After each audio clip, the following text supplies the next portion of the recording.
Having the right opportunity, choosing the right business.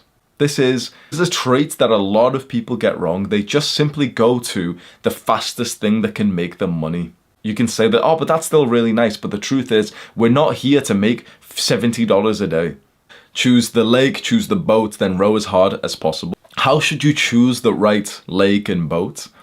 I actually learned a fantastic tip from the first book I ever read, The Subtle Art of Not Giving a Fuck by Mark Manson. He said, don't think about the benefits of the thing that you want. Think about the problems of the thing and ask yourself, would you actually like to solve them? What this means is, right now, you're trying to figure out, okay, which path should I take? It's hard to answer this question because when you think of the paths that you're thinking of, like being a YouTuber, agency, maybe this one career, this thing, why it's so hard is because you are probably only thinking about the positives of each one, aren't you? You're probably thinking, okay, YouTuber, I'd make money and I'd get a level of clout. Agency, I'd make money and I'd get a level of clout. Copywriting, I'd make, like, the benefits, they're quite similar, and so it's too hard to really make the decision on that. The better way to do it here is don't think about the positives of something. If you work super hard and you become super successful, like one of the top guys in that niche, you'll end up making a fuck ton of money. The more important thing to do is choosing the one that you actually could stick to long term, and the way you do this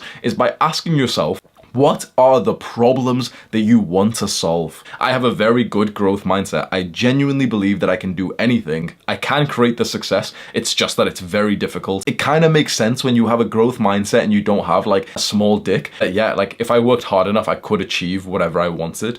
At that point, I was here trying all these different business models and just so clueless to what to take. But then I read this book and I asked myself, okay, what problems would I actually want to solve? Straight away, what came to my mind specifically, I thought about YouTube and I thought about the problems that would arise from YouTube. And I saw the editing software crashing or whatever it was. And I thought to myself, you know what?